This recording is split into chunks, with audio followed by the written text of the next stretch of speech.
All right, guys, appreciate you checking it out. JL Scott here. We are going to talk a little bit about, professional bass fishing. So the schedules are out. All the schedules are pretty much out, in terms of Major League Fishing. And so, of course, it didn't take very long for the discussion to turn to, okay, based on the financials and based on what's happening in professional fishing, the current state of affairs, which pros are going to punch down in 2025. What I mean by punch down is, you can already tell about where I fall on this issue, is which pros are going to fish the BFLs and Toyota Series that fish the Bass Pro Tour, for example, or Tackle Warehouse Invitationals. Which pros in the Bassmaster Elite Series, for example, are going to fish the Bassmaster Opens. Okay? In no other sport does this exist. Again, it calls into question whether or not it's actually a sport. Is fishing actually a sport? A lot of people have changed their tune in the last few years. And that might be unfair.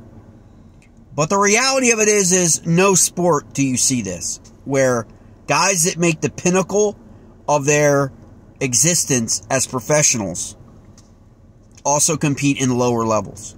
It just doesn't happen. But we're allowing it to happen in fishing. And this is how you know that the professional bass fishing model is not sports. It's marketing. It's business. It's not sports. It's not a professional sports league. It's not a professional sports organization, as much as we want to make it out to be. And as much as maybe some of the people who participate in it want to feel like it is, it's not. Because if it was, they would not allow someone on the Bass Pro Tour to fish a BFL. They would not allow someone who made the Elite Series to fish Bassmaster Opens. No Major League Baseball. Man, when a Major League Baseball player gets sent down to the minors, okay? He gets sent down. He doesn't choose to go fish. Choose to go play in the minors, okay? Right? He doesn't choose to go hone his skills. He's usually told he needs to go back down and hone his skills.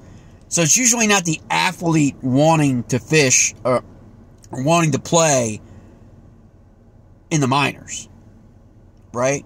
Or an NBA player wanting to play in the G League, okay? But in fishing, guys can just, I'm going to go down and fish with the guys who only get a chance to fish on the weekends. In the BFLs, for the most part, most of those guys that I know have full-time jobs. Some of them working 60 hours a week, so they can fish, so they can afford to actually fish in the BFLs. And then you show up there, you show up at the ramp, you find out, oh, great, this guy's here. And I know there's a logic to a lot of people feel like, oh, well, I would love that opportunity to break my skills against a professional. And all that is just bravado. Like, on the off chance that you would be competitive against somebody who fishes in the Bass Pro Tour or the Bass Elite Series, right? Can we be honest about that? That'd be great if you could. It just doesn't happen that much, okay? And can we all agree that if you consistently finish in the top 30 of every Bass Elite Series event, or you consistently finish in the top 30 of every Major League Fishing Bass Pro Tour event, or even the top 20 in the Tackle Warehouse Invitationals, that it's not a level playing field if you're coming down and fishing in the BFLs. It's just not. We understand it. I understand why they do it. They have to do it. And the reason why they have to do it is it's not a sports organization. It's a marketing-driven scenario, okay?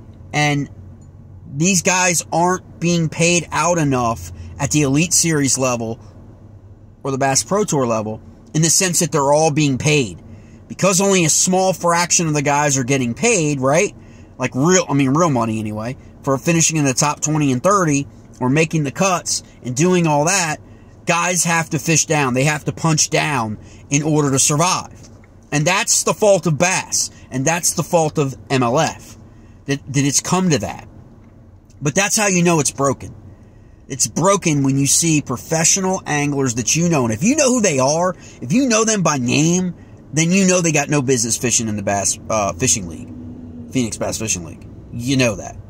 Opens might be a little bit different because maybe you didn't qualify for the Classic and you're going to try and requalify. You're going to try and qualify that way for the Classic. So that one, I kind of feel like, still don't like it. Still don't think it should happen. But that's just my opinion. You guys can leave your own opinions in the comments. I always appreciate them. You guys know that. Please like and subscribe to the channel. But as it stands for me right now, man, with the state of fishing, I think they should ban it. I think they should be like, you've got to choose, you know, if you want to be a wild card and you want to fish all the series, then that's what you're doing. You're not in the Bass Pro Tour or you're not in the Elite Series. But you got to make that commitment.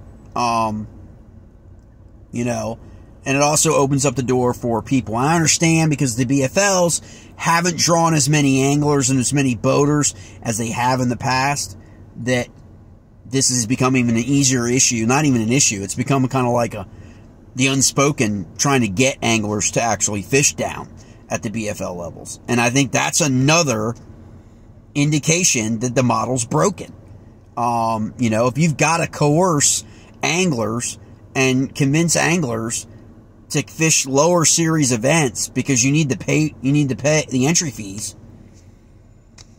system's broken, man. It's just how I feel about it. I think those BFLs are kind of like, you know, sacred ground for the weekend guy. You know, the guy who's not looking necessarily. I mean, there are guys there who want to go up and be professionals in the end, but it's also a lot of those guys are also just realistic with expectations, you know. And I just think it's a shame that we're probably going to see a lot more, you know, what I call name brand anglers or legacy anglers fishing in these lower series. You know, especially anglers maybe that aren't doing as well in the Bass Elite Series as maybe they used to have in years past, but they're still staying in the Elite Series because the Elite Series doesn't seem to want to relegate anybody, doesn't want to seem to get rid of anybody. They seem to bend over backwards to try to keep people. So we'll see. But again, just let me know how you guys feel about this. I could be wrong. I could be completely wrong. I know they want to have these 200 boat fields and all that stuff, and that's probably why they're opening up the door to the higher level anglers to come down and fish. And the schedule's just set up that way. If you look at these schedules for the BFLs, a lot of these lakes and rivers have been fished multiple times by all those guys. I kind of feel like it's like jackpotting to some extent. These guys have fished like, you know, some of these places like the St. Lawrence, the Potomac River, some of these lakes down south, literally like dozens and dozens of times over the last few years on multiple like series and events. So it almost feels like jackpotting to me. I could be wrong. Wouldn't be the first time. But go ahead and post up in your comments. Put in the comments what you guys think about that. The legacy guys, the guys that have been on the Bass Pro Tour since the beginning, you know, since the beginning of, at the end of FLW to the beginning of Major League Fishing, and guys that have been on the Elite Series for, say, 5 years or more, should they be able to fish BFL's Toyota Series at Bass Opens going forward? Should that be a rule that it excludes those people from being able to compete? And, you know, and let me know your opinion. How would you feel? How would you feel like if you showed up at a BFL event on your local river or whatever, with your buddies, and you pull up there and there are guys who finished in the top 10 of the Angler of the Year on a Bass Pro Tour, or guys who finished in the top 10 of Tackle Warehouse who it's their first year, maybe their first, or whatever the number is, and it's their first year in the Bass Pro Tour, but they're also fishing the lower tours. How would you feel about it? Let me know. All right, guys, please like and subscribe to the channel. Take care.